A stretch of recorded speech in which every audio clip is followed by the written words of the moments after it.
तो Indian coast guard का form भर दिया आप सबने। अब जरूरत है एक बेहतरीन मॉडल पेपर की, और मैं गर्व से कहना चाहता हूं कि मेजर कलसी परिवार आपको दे रहा है one of the best model paper, जहां आपको सेक्शन 1 के मॉडल पेपर भी मिलेंगे और सेक्शन 2 के भी मिलेंगे। सेक्शन 1 बिल्कुल, चाहे वो डीबी का बच्चा हो, जीडी का बच्चा हो या यांत्रिक का बच्चा हो, सबको इसमें अपीयर होना होता है। और सेक्शन 2 की जब हम बात करते हैं तो स्पेशली केवल जीडी कैंडिडेट्स के लिए रहता है। इस बार का भी कट ऑफ कम नहीं होगा। जरूरत है सही क्वेश्चन को अप्रोच करने का, जरूरत है एक सही मॉडल पेपर देखने का। तो लगातार आप सबके आदेश पर आपको मेजर कलसी क्लासेस के ऑफिशियल यूट्यूब चैनल पे मिलेंगे इंडियन कोस्ट गार्ड के सेक्शन 1 और सेक्शन 2 के डीबी और जीडी दोनों के ही लिए बेहतरीन मॉडल पेपर। इनको मिस मत करिएगा, क्योंकि ये मॉडल पेपर लगा लिया तो सफलता 100% सुनिश्चित होगी। और एमकेसी हमेशा कहता है कि हमसे ऑनलाइन जुड़िए या फिर हमसे ऑफलाइन, दोनों ही प्लेटफॉर्म पे हम आपको सच देंगे, बेहतर देंगे और one of the best questions देंगे। तो फटाफट तेजी के साथ बढ़िए और इस मॉडल पेपर को अंत तक छोड़िएगा मत, पूरा कलेक्शन बनाइएगा और फाइनली इंडियन कोस्ट गार्ड होने वाले नवंबर एग्जाम में अपनी सफलता को 100% सुनिश्चित करिएगा। तो चलिए शुरू करते हैं। हेलो बच्चों, जय हिंद। आप सभी का स्वागत है एमकेसी के ऑनलाइन प्लेटफॉर्म पे। तो आज के इस क्लास में हम लोग बात कर रहे हैं कोस्ट गार्ड के मॉडल पेपर की। यहाँ पर हम आपके लिए लाए हैं अर्थमेटिक के 15 क्वेश्चंस, जो कि बहुत ही इंपॉर्टेंट क्वेश्चंस हैं।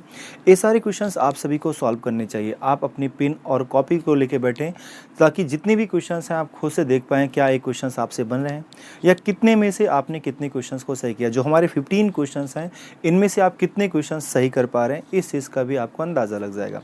तो चलिए स्टार्ट करेंगे आज का ए क्लास, जिसमें हम 15 क्वेश्चंस बात करेंगे आपके अर्थमेटिक के। ओके, तो बच्चों देख रहे हैं आप सभी लोग यहाँ पर पहला क्वेश्चन जैसे आप सभी का दिख रहा है कि किसी संख्या का 1/6वां भाग इसी संख्या के 1/9वें भाग से 100 अधिक है, वह संख्या क्या है। ओके, जैसे कोई भी संख्या है, कोई किसी भी संख्या का 1/6 भाग जो होगा, किसी भी संख्या का 1/6 भाग जो होगा 1/9वें भाग से 100 अधिक है। आप सभी लोगों ने कहीं ना कहीं फ्रैक्शन मेथड तो पढ़ा ही होगा। तो इस क्वेश्चन को हम विद इन सेकंड्स में कैसे सॉल्व करें, आप सभी को पता होगा। जो नीचे का वैल्यू होता है उसे हम टोटल वैल्यू कहते हैं, ऊपर का वैल्यू हमारा रिजल्ट होता है। जैसे हमने मान लिया संख्या हमारा 6 है और यहाँ तो 9 आ गया, लेकिन संख्या तो दोनों केस में हमारी सेम होनी चाहिए, क्योंकि उसी संख्या का हम 1/6 भी हिस्सा निकालेंगे, उसी संख्या का हम 1/9 भी हिस्सा निकालेंगे। तो हम क्या करेंगे, नीचे के वैल्यू को इक्वल करने के लिए इसमें 3 से मल्टीप्लाई कर देंगे और यहाँ पर बच्चों 2 से मल्टीप्लाई कर देंगे। तो यहाँ हमें मिल जाएगा 3/18 और यहाँ पर मिल जाएगा 2/18। तो ए हमारा रिजल्ट हो गया, यानी संख्या का, अगर हम संख्या हमारी 18 हो गई, अगर उसी संख्या का बच्चों हम 1/6 निकालेंगे तो हमें 3 मिलेगा, उसी संख्या का 1/9 निकालेंगे तो हमें 2 मिलेगा। और दोनों का डिफरेंस हमें दिख रहा है 1 का है, यानी 1 का जो वैल्यू होगा यही हमारा 100 हो जाएगा, जो हमें गिवन है कि दोनों का अंतर क्या है, 100 है। अब बच्चों अगर 1 का मान 100 है तो जाहिर सी बात है 18 यूनिट का जो वैल्यू हो जाएगा 18 × 100 कर देंगे, 1800 हो जाएगा और ये हमारा आंसर हो जाएगा। यानी इन सवालों को आप बहुत कम टाइम में कर सकते हैं। बस ज़रूरत है तो थोड़ा सा समझदारी की कि क्या चीज़ें हैं, आप सभी को पता होना चाहिए। आप पढ़ रहे हैं तो कहीं ना कहीं हम लोग मॉडल पेपर सॉल्व कर रहे हैं, तो पूरे क्वेश्चनों का आपको प्रॉपर सॉल्यूशन देते हैं बच्चों। यहाँ पर सेकंड क्वेश्चन देखा जाए तो थोड़ा सा बड़ा क्वेश्चन हो जा रहा है लैंग्वेज में। क्वेश्चन में क्या है आइए पढ़ते हैं। यहाँ पर क्वेश्चन में कहा जा रहा है एक कक्षा के प्रत्येक विद्यार्थी ने उतने रुपए का योगदान किया जितने की पिकनिक की कक्षा में विद्यार्थियों की संख्या थी। पिकनिक के लिए मतलब क्लास में टीचर ने डिसाइड किया कि बच्चों को पिकनिक पे लेके चलना है, तो बच्चों ने जो कलेक्शन किया पैसे का, रुपए का, उतने पैसे दिए जितनी उनकी संख्या थी। यही बातें लिखी गई हैं। स्कूल के अध्यापकों के लिए जो टीम का नेतृत्व कर रहे थे की ओर से 150 रुपये प्रति अध्यापक के हिसाब से योगदान किया गया, यानी टीचर्स भी यहाँ पर पैसे दे रहे हैं 150 रुपये पर टीचर। ओके, यदि कुल एकत्रित धनराशि 1350 रुपये है और टीम का नेतृत्व कर रहे अध्यापकों की संख्या 3 है, तो कक्षा में कितने विद्यार्थी हैं।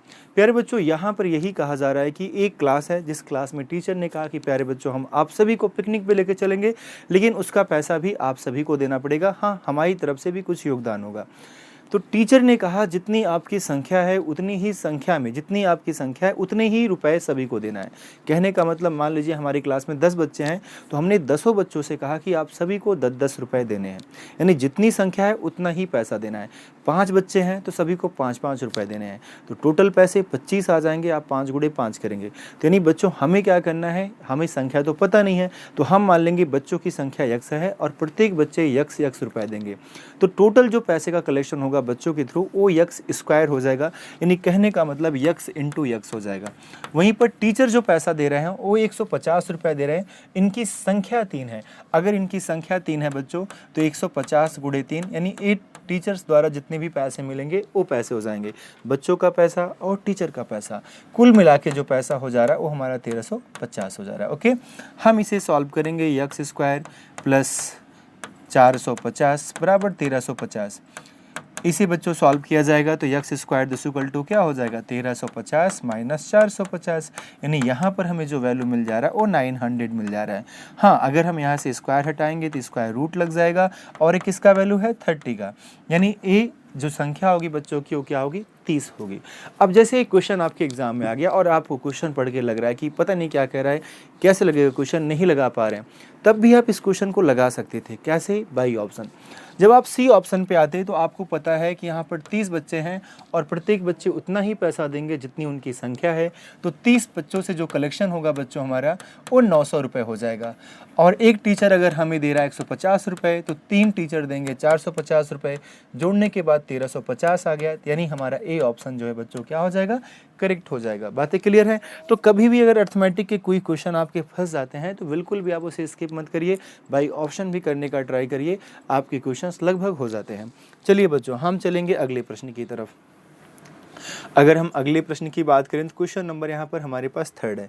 यहाँ पर कहा जा रहा है श्याम के पास मोहन की धनराशि का 2/3 हिस्सा है। ओके, अब जो भी कह रहा है वही चीज़ें हमें यहाँ लिखना है। श्याम के पास जो पैसा है वो मोहन के पैसे का 2/3 है, यानी मोहन भैया है, मोहन का जो भी हिस्सा है इसका अगर 2/3 कर देंगे बच्चों तो इस श्याम का पैसा आ जाएगा। यानी कहने का मतलब बच्चों श्याम अपान में मोहन आ जाएंगे तो इनमें जो रेशियो क्रिएट होगा 2/3 का, यानी श्याम और अनुपाती मोहन करेंगे तो हमें जो रेशियो मिलेगा 2/3 मिलेगा। आगे की बात करते हैं। मोहन के पास राजू की धनराशि का 3/5 है। बच्चों हमें कह रहा है मोहन के पास जो पैसा है वो राजू का, चलो यहीं पर समझ लेते हैं, मोहन के पास जो पैसा है राजू का 3/5 है, तो प्यारे बच्चों राजू बटे में आ जाएगा, मोहन अपान राजू बराबर 3:5 हो जाएगा। यानी अगर हम बात करें मोहन और राजू के रेशियो का तो इनका जो अनुपात निकल आएगा 3:5। अब एक बात आप ध्यान से समझिएगा, यहाँ पर आपने रेशियो एंड प्रोपोर्शन तो पढ़ा ही होगा, तो आप देखिए मोहन का वैल्यू जो बच्चों यहाँ आ रहा है वही मोहन का वैल्यू यहाँ पर भी आ रहा है, तो हमें रेशियो को मिक्स करने की बिल्कुल भी ज़रूरत नहीं है। यहाँ पर मोहन के वैल्यू दोनों केस में इक्वल है, तो डायरेक्टली हम लिखेंगे श्याम, मोहन और राजू और इनके रेशियो लिखेंगे 2:3:5। क्लियर? अब आगे देखिए क्या कह रहा है। यदि राजू के पास 800 रुपये हैं, यानी राजू का वैल्यू कितना आया है हमारा 5 यूनिट आया है, यानी बच्चों कहने का मतलब कि 5 यूनिट का जो वैल्यू हमें दिया गया है वो 800 रुपये दिया गया है। अगर हम 1 यूनिट का वैल्यू निकालेंगे तो बच्चों क्या हो जाएगा 160 हो जाएगा। ठीक है, 16×5 80 होता है तो 160 हो जाएगा। फाइनली हमसे पूछा किसका गया है, श्याम के पास कितनी धनराशि है, तो श्याम के पास कितना है 2 यूनिट वैल्यू है। अगर 1 यूनिट का मान 160 हो जाएगा तो 2 यूनिट का मान क्या होगा 16 दूना 32, यानी 320 रुपये हमारा क्या आ जाएगा, करेक्ट आंसर हो जाएगा। यानी इस क्वेश्चन को जो आंसर हो जाएगा वो बी ऑप्शन हो जाएगा। चलिए हम चलते हैं अपने अगले प्रश्न की तरफ। क्वेश्चन नंबर 4 देखते हैं। बहुत ही आसान क्वेश्चन है लेकिन बच्चों इंपॉर्टेंट है, आप सभी को पता होना चाहिए। लासा मासा की क्वेश्चंस जितने भी आपके एग्जाम्स होते हैं, लगभग वाई ग्रुप का हो या कोस्ट गार्ड का हो, नेवी मार को, लगभग एग्जाम में इनके क्वेश्चंस आ ही जाते हैं। तो इस चैप्टर को भी आपको ध्यान से पढ़ना है, इनके कॉन्सेप्ट आपने क्लास में पढ़े होंगे। आइए यहाँ पर हम क्वेश्चन करते हैं। क्वेश्चन में कहा जा रहा है 2 संख्याओं का मासा 4 है, लाशा 48 है, पहली संख्या 12 है, तो दूसरी संख्या क्या होगी। प्यारे बच्चों आप सभी ने पढ़ा होगा first number into second number, यानी पहली संख्या गुणे दूसरी संख्या बराबर लासा गुणे मासा। आपने इस फार्मूले को बचपन से पढ़ा होगा। हाँ, ये फार्मूला कैसे बना इसकी बातें हम अपने क्लासरूम में करते हैं। प्यारे बच्चों यहाँ हमें एक संख्या दी गई है, दूसरी संख्या हमें नहीं पता है, हमें इसका लासा भी पता है 48 और मासा भी पता है 4, तो हम डायरेक्टली भी कर सकते हैं। 12 से काटेंगे 12×4 हो जाएगा, 4 से काटेंगे 3 आ जाएगा, 3 से काटेंगे 3 × 9 3 और 3 × 18, यानी सेकंड नंबर क्या आ जाएगा बच्चों 16 आ जाएगा, या 12×4 और 4×16, जिस भी तरीके से आप काट सके। तो आई होप की बातें क्लियर होंगी। हम चलते हैं क्वेश्चन नंबर 5 पे। तो आप सभी के सामने 5वां प्रश्न है। प्रश्न में क्या कहा जा रहा है आइए पढ़ते हैं। किसी क्रिकेट टीम के 10 सदस्यों का औसत आयु 30 वर्ष है। यदि कप्तान की भी आयु मिला लिया जाए तो औसत 1 वर्ष बढ़ जाता है। कप्तान की आयु क्या है? यहाँ पर टीम में कितने लोग हैं? 10 लोग हैं। इनका औसत कितना है बच्चों? 30 है। अगर कभी भी कहा जाता है कि औसत 30 है, तो इसका मतलब यह है कि उस क्लास में जितने भी लोग हैं या उस टीम में जितने लोग हैं वो सभी 30 वर्ष के हैं। जैसे मेरी क्लास है, अब मेरी क्लास में अलग अलग एज के बच्चे होंगे। कुछ बच्चे ऐसे भी होंगे जिनकी एज 17 साल होगी, कुछ 18 साल, कुछ 19, 20, 21, 22, 23, 24 के भी हो सकते हैं मेरी क्लास में। अब बच्चों मान लीजिए मैंने ओवरऑल अपनी क्लास का औसत आयु 20 वर्ष निकाला, तो इसका मतलब ये हुआ हमारी क्लास में जितने बच्चे हैं वो सारे बच्चे 20 वर्ष के हैं। जो औसत आता है अगर आप उसी को सभी को मान लोगे तो आपके क्वेश्चंस थॉट प्रोसेस पे लग जाएंगे। कैसे? हमारे पास 10 प्लेयर थे, हमने मान लिया जितने भी प्लेयर्स थे सबकी औसत आयु 30 वर्ष है, तो सभी लोग 30 साल के हो गए। यानी 30 साल 30 साल 30 साल और आगे भी जितने प्लेयर्स हैं सभी लोग 30 साल के हो गए। उसमें कैप्टन भी शामिल हो गया। जब कैप्टन शामिल हुआ तो औसत उनका 1 बढ़ गया। अगर औसत 1 बढ़ गया तो संख्या भी 1 बढ़ गई। कैप्टन आ गया, 10 से 11 लोग हो गए। अब जब बच्चों उनका औसत 1 बढ़ गया तो सभी लोग 31 साल के हो गए। तो अब 11 लोग हैं, सभी लोग 31 साल 31 साल 31 साल और सभी लोग 31 साल के हैं। तो कैप्टन का तो 31 चलता है। क्यों? क्योंकि भाई कैप्टन के आने से तो औसत बढ़ा है, तो कैप्टन का 31 सही है। लेकिन बाकी जो लोग हैं 10 लोग, उनका जो 30 से 31 हुआ वो नहीं सही है। उनका तो 30 था बच्चों, 30 से 31 इसलिए हो गया क्योंकि कैप्टन आ गया। तो उन 10 लोगों का जो एक एक बढ़ा, कुल 10 बढ़ा, वो 10 भी बच्चों कैप्टन का ही है। अगर कैप्टन में जोड़ दिया जाए वही 10, यानी 31 में 10 जोड़ दिया जाए तो कैप्टन की एज 41 वर्ष निकल के आ जाएगी। यानी इनके क्वेश्चनों को एवरेज चैप्टर बहुत ही ज़बरदस्त का चैप्टर है। कहीं ना कहीं इस चैप्टर में आप बहुत कुछ सीखते हैं। तो 41 वर्ष आपका डायरेक्टली एज आ जाएगा। बाकी आप करोगे कैसे, आप सभी को पता होगा। औसत में संख्या का अगर आप गुणा करते हैं, यानी एवरेज में बच्चों अगर आप नंबर ऑफ ऑब्जर्वेशन का मल्टीप्लाई करते हैं तो ऑलवेज आपका सम ऑफ ऑब्जर्वेशन आता है ना। तो हमने यहाँ मल्टीप्लाई किया, 300 हो गया। यहाँ पर क्या हुआ, संख्या बढ़ी, एक कैप्टन आया, औसत बढ़ा, 31 हो गया। बच्चों इनका मल्टीप्लाई करेंगे 341 हो जाएगा। तो जो एज बढ़ रही है यहाँ पर वो किसकी बढ़ रही है? कैप्टन की बढ़ रही है। यानी इनकी एज क्या हो जाएगी बच्चों? 41 वर्ष हो जाएगी। चलिए अगले प्रश्न की तरफ चलते हैं।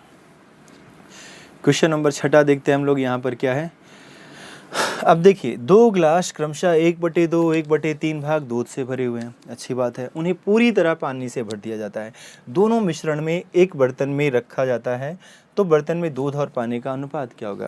यहाँ पर थोड़ा सवाल मिसप्रिंट हुआ है। एक चीज़ है बच्चों, यहाँ इंग्लिश में सही लिखा है 2 इक्वल गिलास। 2 इक्वल गिलास का मतलब दोनों गिलासों की मात्रा समान है। तो यहाँ जो 2 गिलास लिखा है इन्हें हम लिख सकते हैं 2 समान गिलास। ठीक है, यानी 2 ऐसे गिलास हैं जिनका आयतन, जिनका वॉल्यूम बच्चों 1/2 मिल्क है और एक में 1/3 मिल्क है। ठीक है, एक में 1/2 हिस्सा मिल्क है और एक में 1/3 हिस्सा मिल्क है। तो दोनों का अगर वैल्यूम इक्वल है तो अभी हमने पहला ही सवाल कराया था कि जो नीचे का वैल्यू होगा इसको इक्वल कर लेते हैं, यही दोनों का टोटल वैल्यू होगा बच्चों। तो हम क्या करेंगे, इसमें 3 से मल्टीप्लाई करेंगे, इसमें 2 से मल्टीप्लाई करेंगे, तो 2/6 हो जाएगा और यहाँ पर हो जाएगा 3/6। 2/6 और 3/6। अब बच्चों ऊपर रिजल्ट आएगा, ये भी मैंने कहा है। तो रिजल्ट किसका आएगा? मिल्क का आएगा। यानी ऊपर का जो हिस्सा होगा ये मिल्क होगा, इसमें भी और इसमें भी। हमें तीसरे गिलास में इस वैल्यू को पलट देना है, क्योंकि आपने आधा जो मिल्क था उसके बाद आपने वाटर इसमें फिल कर दिया। अब जब इसमें आप पलटोगे तो वही मिल्क वाटर इसमें गिरेगा जो इन दोनों में है। अब बच्चों यहाँ पर मिल्क का वैल्यू 3 है इस गिलास में, तो यहाँ पर 3 हिस्सा आ जाएगा। इसमें 2 हिस्सा है तो 2 आ जाएगा। अब बच्चों यहाँ पर जो 6 है, 6 में अगर मिल्क है तो वाटर कितना बचा? वाटर भी हमारे पास जो हिस्सा बचा वो 3 ही बचा। यहाँ की बात करें, अगर 2 हिस्सा मिल्क हो गया तो हमारे पास वाटर कितना बचा? 4 बचा बच्चों। 6 लीटर के गिलास में 2 लीटर मिल्क है तो 4 लीटर क्या होगा हमारा? 4 लीटर हमारा वाटर होगा। इनका जो रेशियो क्रिएट होगा 5:7 होगा। बड़े आसानी से आप सवालों को सॉल्व कर लेंगे। तो आपके कितने क्वेश्चन सॉल्व हो रहे हैं आप ज़रूर बताइएगा। आप सभी लोग बताएंगे कि आपने इतने प्रश्नों में कितने प्रश्नों के सही आंसर दिए हैं। अगले प्रश्न पे चलते हैं बच्चों। आपके कमेंट्स को हम पढ़ेंगे जब आप बच्चों भेजोगे कि आपने उसमें से कितने प्रश्नों को सही किए हैं। ठीक है, हम आप सभी के कमेंट्स का रिप्लाई करेंगे। तो आप जो है अपने कमेंट्स ज़रूर करिएगा कि आपने 15 प्रश्नों में से कितने प्रश्नों का सही जवाब दिया। एक परीक्षा में 30% विद्यार्थी गणित में, 40% विज्ञान में, 25% दोनों विषय में फेल हुए। अब देखिए यहाँ पर आपके 2 सब्जेक्ट हैं, एक आपका मैथ है और एक आपका बच्चों साइंस है।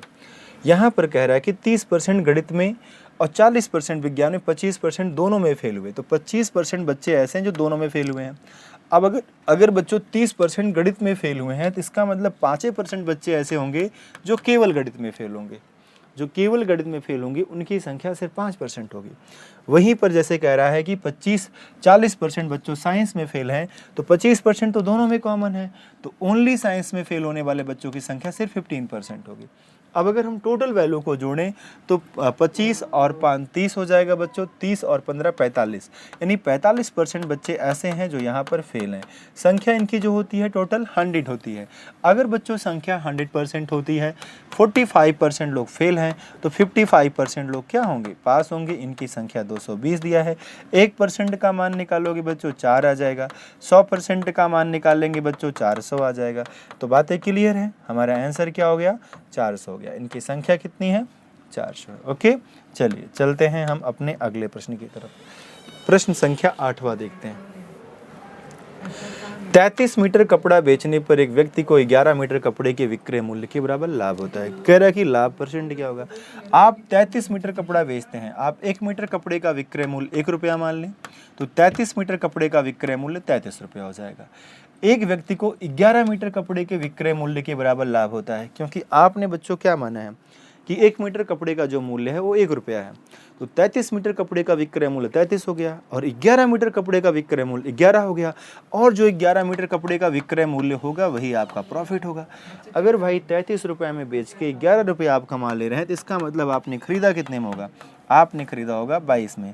अब बच्चों अगर आपको निकालना है लाभ परसेंट, तो फॉर्मूला होता है लाभ बटे क्रय मूल्य गुणा में 100, काटेंगे 11 दूना 22, 2 से काटेंगे 50%। और बाय द वे आपको चीज़ें दिख रही हैं कि ये जस्ट इसका हाफ है बच्चों, 50% ही है।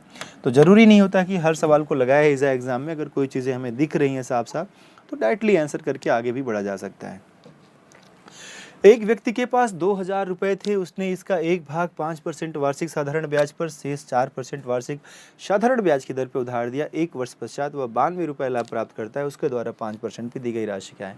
इन सवालों को सॉल्व, एक बात ध्यान देना हमेशा बच्चों, जितने बड़े क्वेश्चन होते हैं उतने ही अच्छे सॉल्यूशन होते हैं।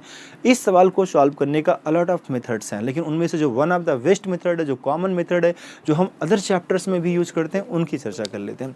जैसे हमारे पास 2000 रुपये, ठीक है, 2000 रुपए को हम 5% पे कुछ हिस्सा इन्वेस्ट कर रहे हैं, कुछ हिस्सा 4% पे, कुछ हिस्सा 4% बच्चों, कुछ हिस्सा 5% पे। तो 5% को हम लिख सकते हैं 4 + 1%, क्योंकि 4 + 1 का मतलब 5 ही हो गया।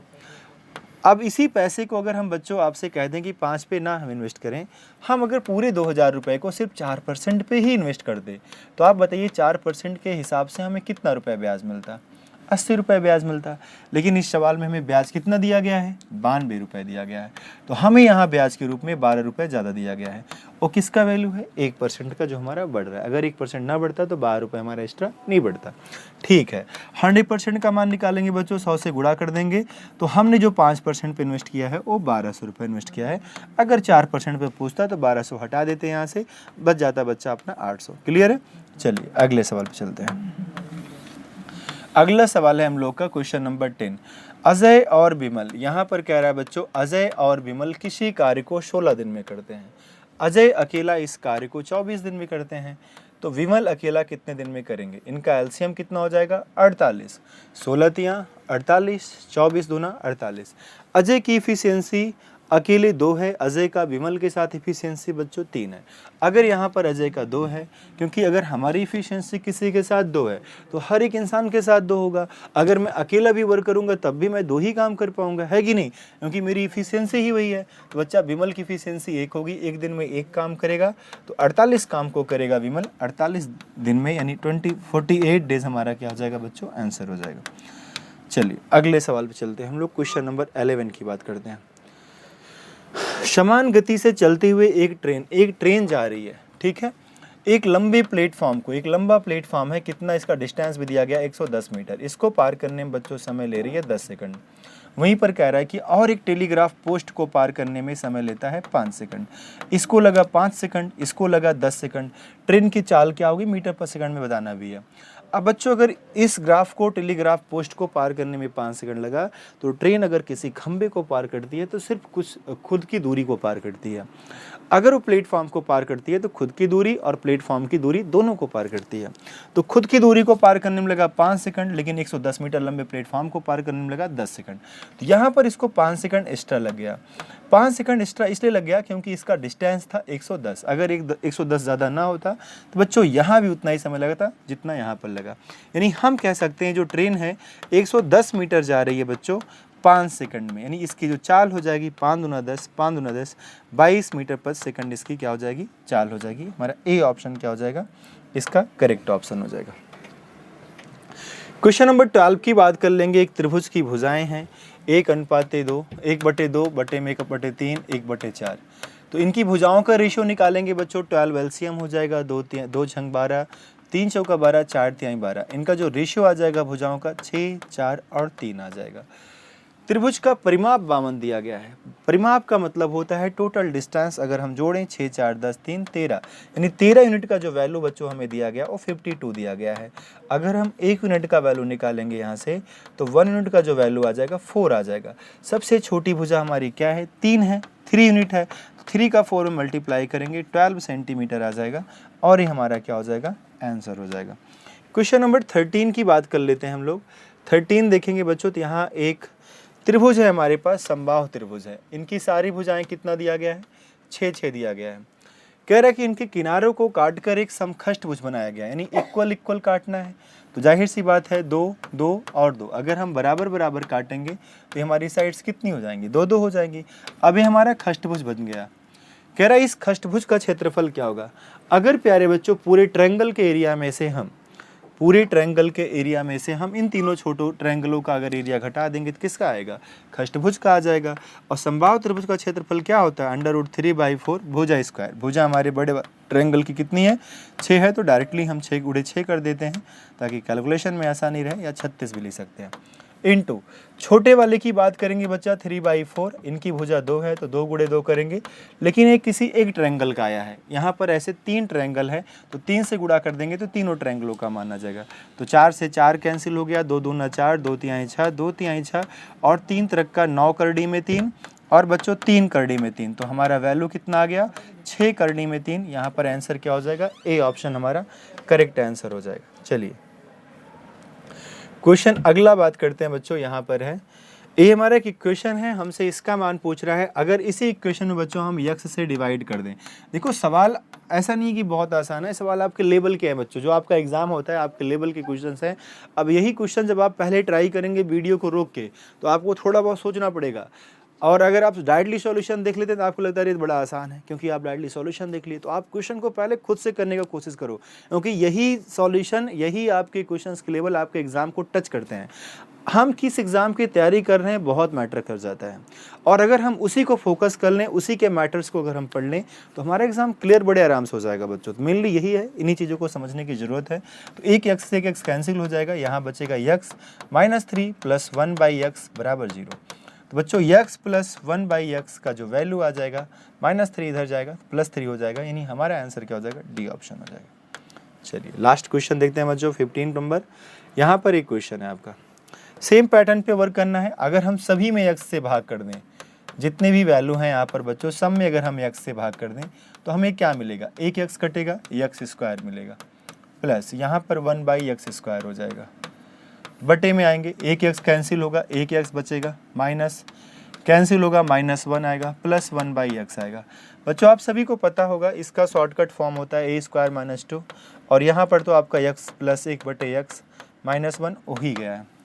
a का मान आपको 3 दिया गया है, 3 का स्क्वायर -2 करोगे, 3 का स्क्वायर -2 और बटे में बच्चों 3 - 1 करोगे, 3 का स्क्वायर 9 - 2 और बटे में 2, यानी 7/2 आपका क्या आ गया, आंसर आ गया। किस ऑप्शन में है 7/2 बच्चों, यहाँ पर हमारा सी ऑप्शन में है। इस तरीके से 15 क्वेश्चंस के सॉल्यूशंस आपके खत्म हुए। आपने 15 क्वेश्चंस में कितने क्वेश्चंस के सही जवाब दिए आप कमेंट में जरूर लिखिएगा।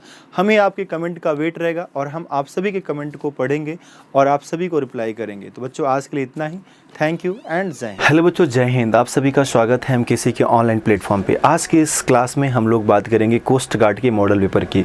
कोस्ट गार्ड का मॉडल पेपर 10 क्वेश्चंस आपके रीजनिंग के, जो कि बहुत इंपॉर्टेंट है आपके एग्जाम के लिए। आप सभी लोग अपने पेन और कॉपी को लेकर बैठिएगा, सो दैट जितने भी क्वेश्चंस हैं आप देख पाएँ कि आपने इतने प्रश्नों में कितने प्रश्नों के सही जवाब दिए हैं। और आप कमेंट लिखिएगा, आप सभी के कमेंट को हम पर्सनली देखेंगे और आप सभी को रिप्लाई करेंगे। तो चलिए बच्चों, स्टार्ट करते हैं आज के इस मॉडल पेपर को सॉल्व करना। जैसे आप सभी देख पा रहे हैं यहाँ पर पहला क्वेश्चन आप सभी के सामने है जो कि कोइन डिकोडिंग चैप्टर का है। ओके, इस क्वेश्चन में क्या लिखा गया, एक वर्ड दिया गया है फॉरेस्ट जिसके लिए आपको डिकोड दिया गया है नंबर्स में, वहीं पर एक दूसरा वर्ड दिया गया है नियर जिसके लिए भी आपको डिकोड दिया गया है, और तीसरा वर्ड आपका टाई है जिसके लिए भी कुछ नंबर्स आपको दिए गए हैं। आपको ओरेशन का पूछ रहा है। तो बच्चों जनरली होता क्या है, जब भी अगर आपको 2 से 3 शब्द दे देते हैं तो ज़्यादातर केसेस में वहाँ पर कॉमन के क्वेश्चंस होते हैं, यानी हमें उन्हीं में से ढूंढ के आंसर निकालना होता है। लेकिन ऐसा हमेशा नहीं होता है, लेकिन अक्सर होता है। तो चलिए देख लेते हैं। यहाँ पर जैसे आप देख पा रहे हैं कि अगर हम देखें, थोड़ा भी गौर करें तो टी के लिए यहाँ भी 7 है, टी के लिए यहाँ भी 7 है, तो हमें यहाँ पर से ढूंढ के ही लिखना है, यानी कॉमन ही नंबर हमें ढूंढने हैं। ओ की बात करें, यहाँ पर ओ है, तो यहाँ पर बच्चों ओ है, तो ओ के लिए क्या लिखा गया है, 3 लिखा गया है, तो हम यहाँ पर ओ के लिए 3 लिखेंगे। देन आर की बात करें तो आर के लिए 4 लिखा गया है, तो हम आर के लिए 4 ही लिखेंगे। ओके, ए की बात करें बच्चों, तो ए के लिए क्या लिखा गया, ए के लिए यहाँ पर लास्ट से सेकंड लेटर है 2 है, तो 2 लिखेंगे। ठीक है, यहाँ पर टी है, टी के लिए लास्ट में 7 अंक है, तो यहाँ पर 7 लिखेंगे। आई की बात करेंगे तो आई के लिए हम देख पा रहे हैं यहाँ पर 5 है, तो हमारा क्या हो जाएगा 5। ओ के लिए 3 हो जाएगा, ऑलरेडी हम पहले भी देख चुके हैं, तो ओ के लिए 3 हो जाएगा। और एन की बात करेंगे तो एन के लिए यहाँ पर हमारा पहला ही है 9 हो जाएगा, तो 9 हो जाएगा। किस ऑप्शन में हमें ए नंबर्स मिल रहे हैं हम देखते हैं। यहाँ पर 3 4 2 3 4 2 7 5 3 9 हमें डी ऑप्शन में मिल रहे हैं और ये हमारा आंसर हो गया। ओके, चलिए हमारा ये फर्स्ट क्वेश्चन हुआ। सेकेंड क्वेश्चन पे हम बढ़ेंगे। सेकेंड क्वेश्चन आप सभी देख पा रहे हैं, निम्नलिखित में से कौन सा शब्द शब्दकोश में पहले आएगा। एक क्वेश्चन होता तो बड़ा आसान है, लेकिन हर एक एग्जाम में आता है। जितने भी आपके एग्जाम्स होते हैं कहीं ना कहीं हर एक एग्जाम में ये प्रश्न आपके आता है, और इस प्रश्न का जवाब आप बड़े आसानी से दे सकते हैं। कह सकते हैं आप फ्री का नंबर होता है, लेकिन एक बार आपको पढ़ना जरूरी है, जानना जरूरी है। जैसे यहाँ पर पूछ रहा है कि पहला शब्द कौन सा होगा जो शब्दकोश में आएगा, तो हम देख पा रहे हैं CAN सभी में कॉमन है, यहाँ भी है, यहाँ भी है, यहाँ भी है। इसके बाद अगर बच्चों देखेंगे तो यहाँ पर O है, यहाँ पर D है, यहाँ पर E है, यहाँ पर D है। तो जो हमारे शब्दकोश होते हैं वहाँ पर O या E, ए जो हमारे E है O है लास्ट में आएंगे, उनके पहले D आएगा। लेकिन D के हमें 2 शब्द मिल गए, एक कैंडल और एक कैंडिडेट, तो हम D भी इनका डिलीट कर देंगे। आगे हमें मिलता है L और यहाँ पर I, तो हम सभी को पता है पहले I आएगा देन L आएगा, तो हमसे पहला ही शब्द पूछा गया, तो हमारा आंसर क्या हो जाएगा कैंडिडेट, जो कि आप सभी को दिख रहा है डी ऑप्शन में। चलिए हम बात करते हैं थर्ड नंबर क्वेश्चंस की। तो यहाँ पर एक नंबर सीरीज का क्वेश्चन है। नंबर सीरीज के क्वेश्चंस कभी कभी एग्जाम में ऐसे आ जाते हैं कि आपको वहाँ पर उनके क्वेश्चंस को बनाने में वक्त लग जाता है, समय लग जाता है। तो जब भी कभी क्वेश्चंस में आपको लगे कि लॉजिक नहीं लग रहा है, बहुत टाइम लग रहा है, तो मेरा मानना है उस क्वेश्चन को स्किप करके आगे बढ़ना चाहिए। आगे के क्वेश्चन सॉल्व करो, और हो सकता है जब आप आगे के प्रश्न सॉल्व कर रहे हो तो वो क्वेश्चन भी आपके दिमाग में आ जाए, क्योंकि एग्जाम के टाइम में आप हर एक प्रश्न को बहुत ध्यान से देखते हैं, तो वो दिमाग में आपके हिट करता रहता है जो क्वेश्चन आपका छूट चुका है। आप जब आगे के प्रश्न सॉल्व कर रहे होते हैं तो उनका भी लॉजिक आपके दिमाग में आ जाता है और दोबारा उस क्वेश्चन को विजिट करके आप राइट कर देते हैं। तो इसलिए अगर कोई क्वेश्चन छूटे तो तुरंत तुक्का मत मारे, गेस्ट ना करें, क्वेश्चन को स्किप करें, आगे बढ़ें और आगे के प्रश्नों को सॉल्व करते दौरान ही उस क्वेश्चन को भी सॉल्व कर ले जाएंगे। ये डन है, लगभग ऐसा हो ही जाता है। तो बच्चों यहाँ पर देखें तो यहाँ पर हम देख पा रहे हैं 1 और 1 को 2 जोड़ा जाए तो 2 मिल जाता है, 2 और 3 को जोड़ा जाता है तो बच्चों 5 मिलता है, 5 और 3 को जोड़ते हैं तो 8 मिलता है, 8 और 5 को जोड़ते हैं तो 13 मिलता है, 13 और 8 को जोड़ेंगे तो बच्चों 21 मिल जाएगा। तो हम लोग का आंसर क्या हो जाएगा, बी ऑप्शन करेक्ट आंसर हो जाएगा। बातें क्लियर है। यहीं पर चौथा प्रश्न हमारा है डायरेक्शन का। चैप्टर बड़ा इंपॉर्टेंट है, लगभग एग्जाम में डायरेक्शन के क्वेश्चंस आते हैं। बहुत सारे बच्चे दाएं और बाएं में कंफ्यूज रहते हैं। मैंने बहुत सारे बच्चों को देखा रफ सेट को इधर उधर मोड़ते रहते हैं। आजकल एग्जाम ऑनलाइन होता है बच्चों, डेस्कटॉप को ऐसे मत मोड़िएगा, नहीं तो पेपर आपको कैंसिल हो जाएगा। तो हम लोग अभी देखेंगे इस क्वेश्चन को कैसे हम विदाउट फिगर सॉल्व करें, बिना फिगर के इस क्वेश्चन को हम कैसे सॉल्व करें। तो यहाँ पर देखिए जब भी इनके क्वेश्चन आए तो आप 4 शब्द लिखिएगा NESW, जो कि इनकी दिशाओं को इंडिकेट करते हैं। नॉर्थ है, ईस्ट है, साउथ है और वेस्ट है, इनकी दिशाएं हैं। तो सबसे पहले बोला गया श्याम उत्तर की ओर 7 किलोमीटर जाता है, तो उत्तर में आप 7 लिख लीजिएगा। फिर दाईं ओर मुड़कर 3 किलोमीटर चलता है, इसका दायां ईस्ट होगा बच्चों, हमेशा ये राइट होगा, जो अपना राइट इसका राइट, जो अपना लेफ्ट इसका लेफ्ट। दाईं मुड़ा 3 किलोमीटर गया, 3 लिख लीजिएगा। फिर दाईं ओर मुड़कर 7 किलोमीटर गया, अगेन दाएं मुड़ेगा 7 जाएगा। श्याम अपनी यात्रा के प्रारंभिक स्थान से कितनी दूरी पर है। तो प्यारे बच्चों इस बात को ध्यान देना, नॉर्थ से हमेशा साउथ कैंसिल होता है, ईस्ट से हमेशा वेस्ट कैंसिल होता है, ठीक है, राइट से हमेशा लेफ्ट कैंसिल होता है। जब भी सवाल मिले तो इन चीज़ों का आप ध्यान रखिएगा। तो यहाँ नॉर्थ है, यहाँ पर साउथ है। हालांकि जब आप हमारी क्लासरूम में होते हैं तो वहाँ पर हम इनके बारे में आपको बहुत सारी चीज़ें ऐसी बताते हैं जिससे आपका क्वेश्चन बहुत आसान हो जाता है, क्योंकि यहाँ पर वो चीज़ें हैं नहीं कि उनको मेंशन किया जाए। और एक मॉडल पेपर है तो हम आपको मॉडल पेपर का सॉल्यूशन दे रहे हैं बच्चों, एक क्लास नहीं, है ना। तो यहाँ पर हमारा आंसर क्या हो जाएगा, बी ऑप्शन हो जाएगा। चलते हैं अपने अगले प्रश्न की तरफ।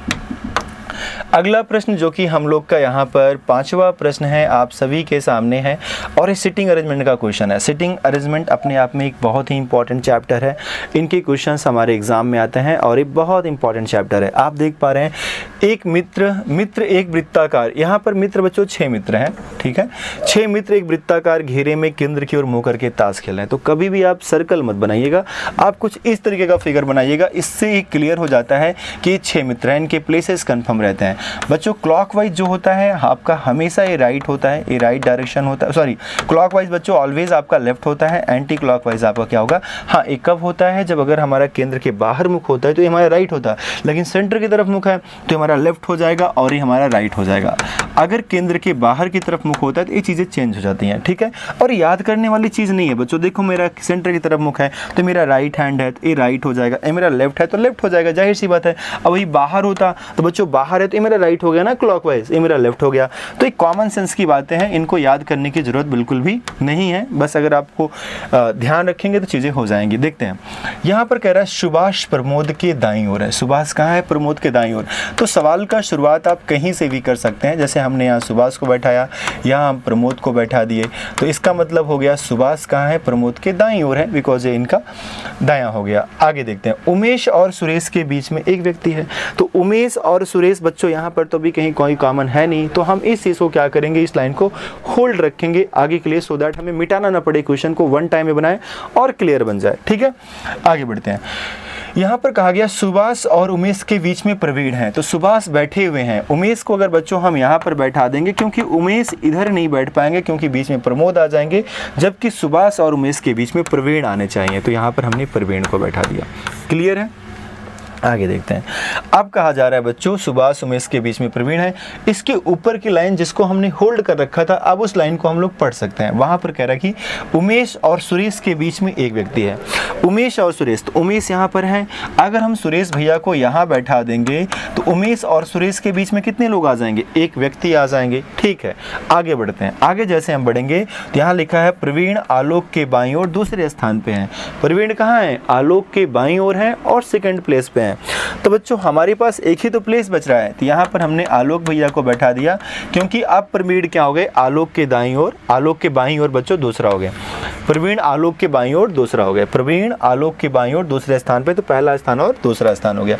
अब हमसे कह रहा है सुभाष और आलोक परस्पर अपने स्थान बदल लें। तो बच्चों आलोक यहाँ आ जाएंगे और सुभाष भैया यहाँ आ जाएंगे। ये अपने प्लेस आपस में क्या कर लिए, बदल लिए। तो प्रवीण के दाईं ओर दूसरा कौन होगा, तो प्रवीण का दायां बच्चों इधर होगा। पहले तो आलोक थे लेकिन स्थान बदल चुके हैं, इसलिए अब कौन हो गए, सुभाष हो गए। यानी इसका आंसर क्या हो जाएगा, थर्ड ऑप्शन हो जाएगा, जो कि इसका करेक्ट आंसर होगा।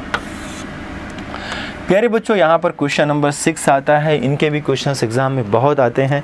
अक्सर हमारे ऐसे कुछ छोटे छोटे प्रश्न आते हैं जो दिखने में लगते हैं इजी हैं, लेकिन कभी कभी कुछ ऐसे वर्ड आ जाते हैं जहाँ पर बच्चों आपको प्रॉब्लम्स क्रिएट होता है। और इन चैप्टरों को बच्चे रिवाइज नहीं करते, मुझे अच्छे से पता है, इनका अभ्यास नहीं करते हैं, छोड़ देते हैं कि ये तो बड़े आसान हैं।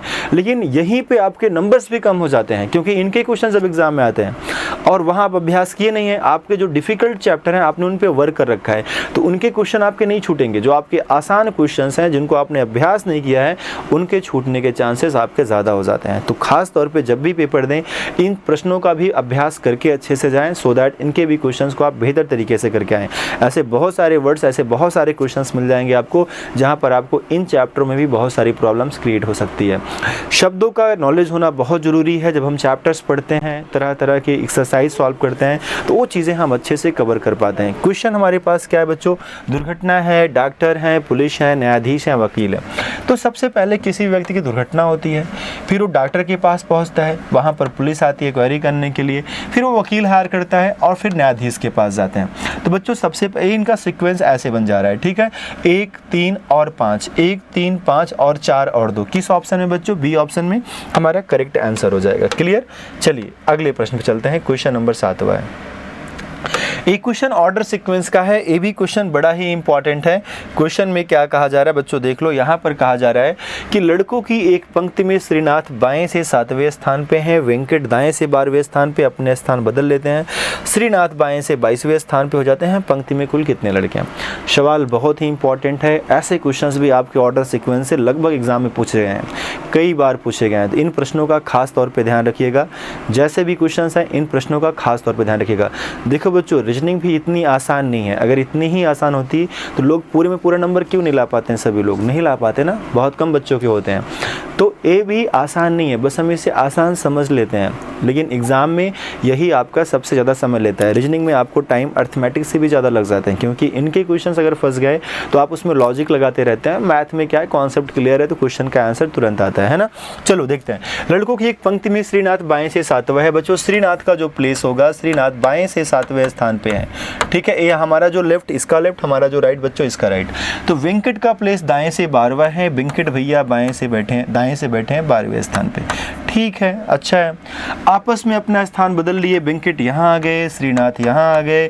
श्रीनाथ का बच्चों प्लेस हो गया बाएं से 22वां। अगर ये बाएं से 22वें स्थान पे हो गए, ये तो उसी प्लेस में जिस स्थान पे वेंकट भैया बैठे थे उसी स्थान पे श्रीनाथ भी आ गए।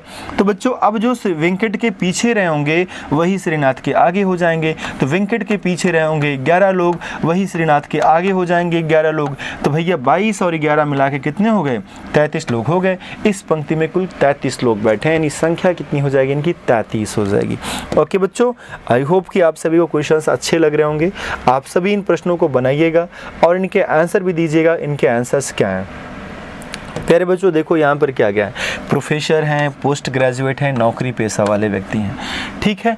अब यहाँ पर क्या होगा, जितने भी प्रोफेसर होते हैं, जितने भी प्रोफेसर होंगे ये सभी के सभी क्या होंगे? पोस्ट ग्रेजुएट होंगे। लेकिन ज़रूरी नहीं कि सभी के पास नौकरी हो। हाँ, नौकरी पेशा वाले, एम्प्लॉय वाले कुछ व्यक्ति हो सकते हैं। तो हमारा आंसर क्या हो जाएगा इसका? सी ऑप्शन हो जाएगा, प्रोफेसर, पोस्ट ग्रेजुएट और एम्प्लॉय। आगे बढ़ते हैं बच्चों। नेक्स्ट क्वेश्चन है सीरीज का है, नॉन वर्बल का क्वेश्चन है, बड़ा ही इंपॉर्टेंट होता है और इनके भी क्वेश्चंस अक्सर एग्जाम में आते हैं। इनके क्वेश्चंस को आप एक सीरीज के तहत अभ्यास करिए इन प्रश्नों का। इनके अभ्यास जब करेंगे तो आपके क्वेश्चंस बड़े कम टाइम में हो पाएंगे। देखिए पहला और दूसरे सीरीज को देखेंगे बच्चों, तो 1 और 5 आपस में इंटरचेंज कर ले रहे हैं, 6 और 3 आपस में इंटरचेंज कर ले रहे हैं, 4 7 अपने प्लेस पे बना हुआ है। 4 6 की बात करेंगे तो 6 4 हो गया, 7 5 की बात करेंगे तो यहाँ पर 5 आ गया, यहाँ पर 7 चला गया और 3 1 अपने प्लेस पे है। बच्चों इंटरचेंज करेंगे तो 5 यहाँ आएगा, 3 यहाँ आएगा, इंटरचेंज करेंगे तो 6 यहाँ आएगा, 1 यहाँ, 7 और 4 अपने स्थान पे। 571 643 किस ऑप्शन में है? डी ऑप्शन में है, अपना आंसर हो जाएगा। क्लियर? चलिए अगले सवाल पे हम लोग चलते हैं। क्वेश्चन नंबर लास्ट देखते हैं। एम्बेडेड फिगर कहते हैं, सन्निहित आकृति कहते हैं बच्चों। ये सब फ्री के नंबर्स होते हैं, एग्जाम में इनके प्रश्न आते हैं, बस आपको देखना है, करेक्ट करके भागना है, आंसर देना है। लेकिन इतना भी जल्दी मत कर दीजिएगा कि इनकरेक्ट हो जाए, क्योंकि कभी कभी इनमें भी लोग गलतियां कर जाते हैं। उनको कुछ सिमिलर फिगर दिख जाते हैं कि यार ये तो यहाँ भी है, यहाँ भी है, तो वहीं पर गलती हो जाती है। जैसे आपको थोड़ा भी दिखा, आपने देखा कि यार ये तो जा रहा है, बस अगर इतने पे आपने टिक मार दिया तो गलत हो गया। हो सकता है उससे भी ज़्यादा अच्छा फिगर कहीं पूरा का पूरा फन बन रहा हो, ये आधा ही बन रहा है, पूरा फिगर नहीं बन रहा है। लेकिन जब आप इसमें आओगे तो आप देखोगे बच्चों इस तरीके का पूरा फिगर आपको बन जाता है बी ऑप्शन में, तो ये आपका करेक्ट आंसर हो जाएगा। प्यारे बच्चों, इन 10 प्रश्नों में आपने कितने प्रश्नों के सही जवाब दिए? आप सभी लोग हमें बता सकते हैं कि आपने इन 10 प्रश्नों में से कितने प्रश्नों के सही जवाब किए हैं। ओके, तो आज की इस क्लास को हम यहीं पर, आज की इस मॉडल पेपर की क्लास को यहीं पर फिनिश करते हैं। आपके कमेंट का मुझे वेट रहेगा, आप सभी कमेंट करिएगा, आपके कमेंट को हम रिप्लाई करेंगे। सो थैंक यू बच्चों, जय हिंद। जय हिंद डियर स्टूडेंट्स, आप सभी का मित्र कलसी परिवार में हार्दिक स्वागत अभिनंदन है। मैं अभिषेक द्विवेदी आप सबका हार्दिक स्वागत अभिनंदन करता हूँ। अगेन एक नया कारवां, एक नई सीरीज़ आपके लिए एक बेहतर मॉडल पेपर लेकर के आया हूँ और उम्मीद करता हूँ कि ये मॉडल पेपर आपको बहुत बेहतर लगेगा और फील करेंगे आप कि इसी प्रकार के क्वेश्चन आपको देखने को मिलेंगे आपके अपकमिंग एग्जाम में। तो आइए स्टार्ट करते हैं। तो पहला प्रश्न आपके सामने है, India's longest river cruise service will be started between the Uttar Pradesh and which state. Uttar Pradesh और किस राज्य के बीच भारत की सबसे लंबी नदी क्रूज सेवा शुरू की जाएगी। और बहुत आसान सा, आपको सबको पता भी होना चाहिए कि इस तरीके के क्वेश्चंस आपके एग्जाम पॉइंट ऑफ व्यू काफ़ी ओरिएंटेड है। तो ये कहाँ पे बेटा, किसके साथ? तो इसका राइट आंसर होगा उत्तर प्रदेश के बनारस से स्टार्ट किया जाएगा। और अगर हम बात करते हैं तो उत्तर प्रदेश के साथ साथ किस राज्य का एसोसिएशन होगा? असम। ठीक है। और आपको पता होगा असम और अरुणाचल प्रदेश को जोड़ने के लिए भूपेन हजारिका पुल या ढोला सदिया पुल का निर्माण किया गया था। भूपेन हजारिका पुल को ही ढोला सदिया पुल भी कहा जाता है, आपको पता होगा। तो इस प्रश्न का राइट आंसर, और असम का काजीरंगा नेशनल पार्क आप सबको पता होगा वन हॉर्न रेनो के लिए काफ़ी पॉपुलर है। ठीक है, चलिए आगे अगला क्वेश्चन। तो अगर यहाँ पे इसके एक्सप्लेनेशन के बारे में आप जानना चाहोगे तो आप देख सकते हो, केंद्रीय मंत्री सर्बानंद सोनोवाल ने सोमवार को इट मीन्स कहा कि उत्तर प्रदेश में वाराणसी और असम में बोगीवाल के बीच देश की पहली लंबी नदी क्रूज सेवा 2023 की शुरुआत से शुरू होगी। यह Ganga Indo Bangladesh protocol root और ब्रह्मपुत्र के माध्यम से 4000 किलोमीटर अधिक की दूरी तय करेगी। तो यह क्रूज सर्विस कहाँ से स्टार्ट होगी? उत्तर प्रदेश के बनारस से असम तक। चलिए आगे की ओर मूव ऑन करते हैं। दूसरा question, which country has received the United Nations award for hyper tension control initiative. तो this will be the right answer. We talk about the India. कौन सी कंट्री को मिला है बेटा? इंडिया की। तो ठीक है, इसके एक्सप्लेनेशन को आप देख सकते हैं यहाँ पे। तो हम बात करते हैं तो यूएन पुरस्कार जीता है राष्ट्रीय स्वास्थ्य मिशन के तहत मौजूद, इंडिया को ये मिला है। अगला क्वेश्चन है क्वेश्चन नंबर 3 आपके सामने स्क्रीन पे। अगर हम बात करें, which film has been selected as India's official entry for the Oscar award 2022। तो the Kashmir files, Pushpa, the rise, ना कुंजकल और चेलोसो। तो right answer will be the Chhello Show, इसको B will be the right answer. अगले क्वेश्चन की ओर मूव ऑन करें। गुजराती फिल्म चेलोसो को 95th अकादमी पुरस्कार 2023 ऑस्कर पुरस्कारों के लिए भारत की ऑफिशियल एंट्री के रूप में चुना गया। इस फिल्म का नाम अंग्रेजी में लास्ट फिल्म शो है और इसका निर्देशन पान नलिन ने किया है। ठीक है, क्लियर। आप सबको पता होगा what is the confluence of Alaknanda and Bhagirathi कार्ड। अलकनंदा और भागीरथी के संगम को क्या कहते हैं? Rudraprayag. A will be the right answer. और यहाँ पे Rudraprayag is the confluence of Alaknanda and Mandakini. This is located in the state of Uttarakhand. ठीक है, कहाँ पे? उत्तराखंड। और रुद्रप्रयाग पंचप्रयागों में से एक प्रयाग है। Which act brought bicameral legislature of the center? अगर इसकी बात करी जाए, किस अधिनियम ने द्विसदनीय विधायिका को केंद्र में लाया? तो उसकी राइट आंसर की बात करेंगे 1919 एक्ट, यानी कि राइट आंसर विल बी होगा C will be the right answer. तो इसी तरीके से मेजर कलसी परिवार के साथ एसोसिएट रहिए, डे टू डे अपडेट रहिए। फिर इसी तरीके से इसी सीरीज़ के साथ हमारी आपकी मुलाकात होगी। ये सीरीज़ आपको कैसी लगी ज़रूर कमेंट बॉक्स में बताएं। तब तक के लिए थैंक यू सो मच। आप अपना ख्याल रखें, धन्यवाद। Okay, Jai Hind dear students, welcome back online major Kalsi classes में आपका स्वागत है। मैं शिक्षक चक्रवर्ती और आज आपके सामने आईसीएसई के पेपर के मॉडल पेपर के साथ मौजूद हूं। जैसे इंडियन कोस्ट गार्ड की लगातार चीज़ें चल रही हैं, लगातार मॉडल पेपर आपको दिए जा रहे हैं मेजर कलसी ऑनलाइन प्लेटफॉर्म पे, जिसके माध्यम से लोग करके आज लगातार प्रैक्टिस करके अपने आप को आंक सकते हैं। और ये ऐसा मॉडल पेपर है जो आपको निश्चित रूप से आपका एग्जाम के एहसास दिलाएगा कि हर वैरायटी क्वेश्चन आपको मिलेंगे। आइए देखते हैं इसमें क्या क्या है, आईसीएसई के लिए क्या क्या ज़रूरी है और क्या हमें पढ़ना है। उसी सिलेबस पर आधारित आपको कुछ मॉडल पेपर बनाया गया है, है ना। बहुत सारी चीज़ इसमें इन्वॉल्व की गई हैं। आइए देखते हैं, इसको लगातार कंटिन्यू करते हैं। आइए जैसे दिया गया पहला क्वेश्चन, इसमें अब एंटोनिम, इसमें कई वैरायटी क्वेश्चन आपको मिलेंगे। एंटोनिम मिलेगा, सिनोनिम मिलेगा, इडियम फ्रेज सर। तो देखते हैं, जैसे पहला क्वेश्चन इसमें दिया गया एंटोनिम। तो आइए देखते हैं एंटोनिम क्वेश्चन में क्या दिया गया। पहला दिया गया है फ्यूटिल। पहला दिया गया है फ्यूटिल। फ्यूटिल मीन्स होता है यूजलेस टाइप में, मतलब अनुपजाऊ कहते हैं, मतलब बेकार, जिसे कहा जाता है। तो फ्यूटिल मीन्स क्या होता है? बेकार, जो जिसका उपयोग ना हो, अनुपयोगी चीज़ें फ्यूटिल मीन्स कहा जाता है। तो फ्यूटिल क्या होता है आपका? इसे कहा जाता है अनुपयोगी, अनुपयोगी कह सकते हैं, या क्या कहते हैं, यूजलेस कहा जाता है, इसे इंग्लिश में कहते हैं। फ्यूटिल मीन्स यूजलेस होता है। तो अब आप समझ सकते हैं यूजलेस। अब इसमें देखते हैं, इसका यूजलेस दिया गया है तो इसका एंटोनिम क्या होगा। एंटोनिम की बात किया है, यूजलेस मीन्स अगर देखा जाए डिस्टिंक्ट मीन्स होता है विशेष प्रकार का, और एक्स्ट्राऑर्डिनरी या एक्सेप्शनल क्वालिटी वाला पर्सन होता है। ओपन मीन्स होता है खुला हुआ होता है। प्लीज्ड, प्लीज्ड माने खुश, खुशमिजाज या संतुष्ट आदमी होता है। ये दिया गया है। फ्रूटफुल, यूजलेस जो बेकार की चीज़ें हैं, फ्रूटफुल होता है, जो इसका मतलब आपका होता है फ्रूटफुल, मतलब जो फलदायी हो, अच्छी चीज़ें हों। तो आपका निश्चित तौर पर option number D, option number D आपका सही एंटोनिम। नेक्स्ट देखते हैं अगला क्वेश्चन। सिनोनिम का है, सिनोनिम पर्यायवाची का है इमेंसिपेट। इमेंसिपेट का मतलब होता है किसी को दोष मुक्त कर, लीगल तरीके से उसे दोष मुक्त कर देना, है ना।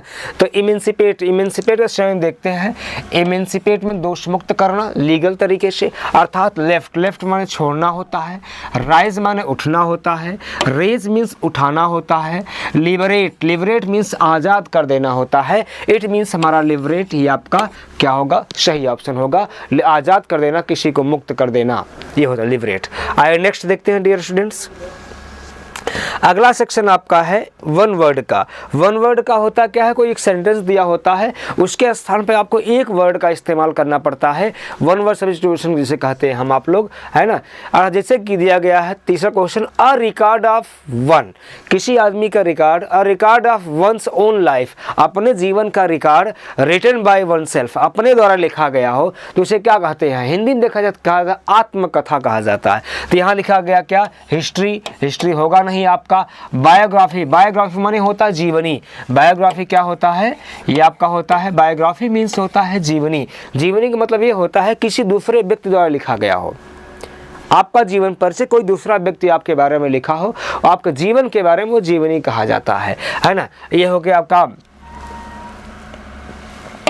बिब्लियोग्राफी। बिब्लियोग्राफी माने क्या होता है? बिब्लियोग्राफी माने होता है, बिब्लियो माने होता है बुक, किताब से संबंधित जो कैटलॉग होता है, किताबों पर लिखा गया संग्रहालय जो होता है उसमें लिखे कैटलॉग जो होता है वही आपका बिब्लियोग्राफ है। बिब्लियो माने किताब संबंधित होता है बेटा, बिब्लियो किताब संबंधित चीज़ें आपकी हैं, अर्थात इस कैटलॉग की बात किया जाए तो बिब्लियोग्राफ होता है आपका।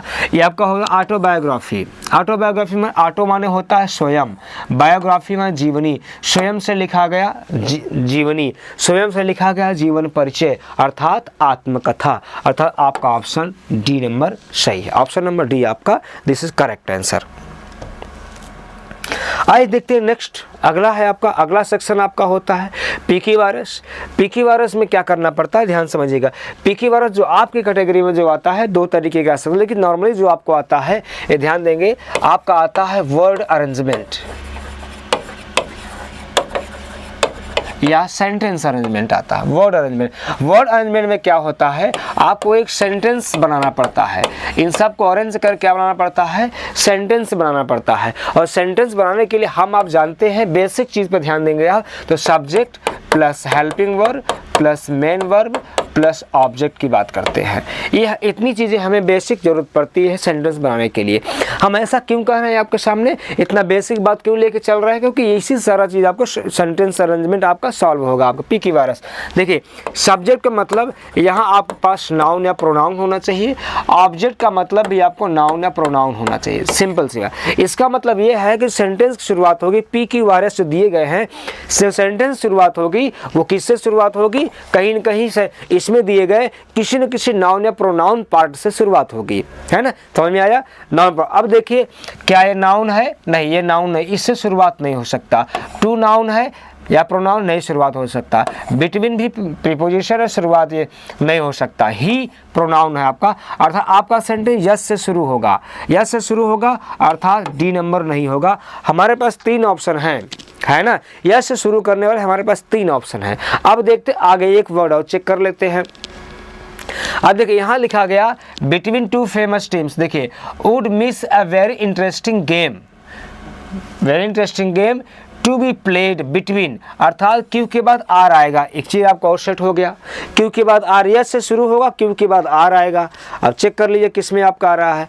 अगर आप, इसका मतलब आपका ये ऑप्शन भी क्या हो गया, गलत हो गया। अब दो ऑप्शन हमारे पास बचे।